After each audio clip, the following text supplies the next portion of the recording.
Good morning, everybody. Our verse this morning is taken from Micah, chapter 5, verse 2 from the New Living Translation. But you, O Bethlehem Ephrathah, are only a small village among all the people of Judah. Yet a ruler of Israel, whose origins are in the distant past, will come from you on my behalf. And our carol is O Little Town of Bethlehem. O little town of Bethlehem, how still we see thee lie. Above thy deep and dreamless sleep, the silent stars go by. Yet in thy dark streets shineth the everlasting light. The hopes and fears of all the years are met in thee tonight. The writer says, I've had the glad pleasure to go to Israel on a few of my husband's many trips that he leads in the Holy Land. I've seen the Dome of the Rock, walked in the Garden of Gethsemane, and worshipped at the Mount of Olives. I highly encourage every Christian who's able to do so to visit the Holy Land.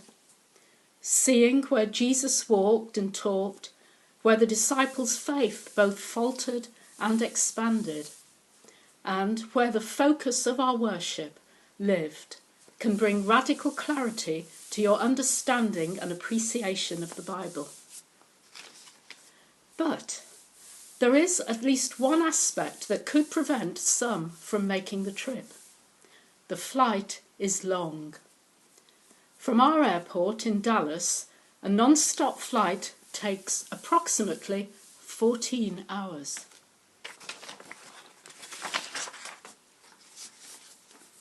But imagine if you felt called to visit the Holy Land from America in 1865. So this is the story behind the carol. In 1862, Pastor Philip Brooks began leading Church of the Holy Trinity in Philadelphia, Pennsylvania. He felt compelled to visit the Holy Land, which he did in 1865. Now, listen, following a year of travelling by ship to Europe and then by horseback to the Holy Land. Back then, very few pastors ever visited the homeland of Jesus because it was so hard to get there. While there, Brooks visited Bethlehem, and the experience deeply inspired him. About 2 hours into their ride from Jerusalem to Bethlehem, Brooks and his travelling companions saw a beautiful town built into the nearby mountain. The homes had beautiful gardens, and the men commented that it was the most beautiful town they'd seen in the area.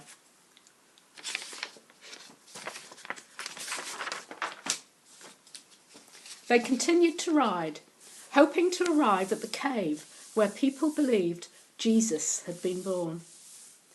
Next day, they saw the fields where people believed the shepherds had seen the star and the angels. In fact, there were still shepherds in that field, watching their sheep that day. Brooks left the Holy Land and returned home to Philadelphia. 3 years later, as the Christmas season arrived, the pastor was thinking about everything he'd seen and experienced, resulting in the lyrics of O Little Town of Bethlehem. In an interesting piece of trivia, the melody was quickly composed, and the organist who composed it thought the song would be quickly forgotten. Lewis Redner wrote, Mr. Brooks came to me on Friday and said, Redner, have you ground out that music yet to O Little Town of Bethlehem? I replied, no, but that he should have it by Sunday. Well, I was roused from sleep late in the night, hearing an angel strain, whispering in my ear, and seizing a piece of music paper, I jotted down the treble of the tune as we now have it.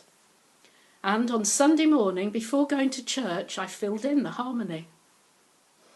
Neither Mr. Brooks nor I ever thought the carol or the music to it would live beyond that Christmas of 1868. O Little Town of Bethlehem was originally written for children to sing, but later adults wanted to sing the carol as well. Now, while the song might have been written for children to imagine Christmas night in Bethlehem, adults need to think about those moments too. Pray that the dark streets shineth. Today, Bethlehem is in the part of Israel considered Palestinian land. Most of the people who live in Bethlehem are Muslim, and they don't worship the baby who was born in their city. There are some Christians still living in the area, but their numbers are few. Mr. Brooks' words are a good prayer to pray for the many people living in Bethlehem today who don't realise that Jesus was born to be their Lord too.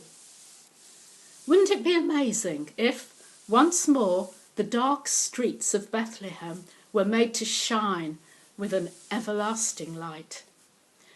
What if Jesus could be born again in the lives of Bethlehem's neighbours? What if Jesus could be born again in the hearts of our neighbours? When you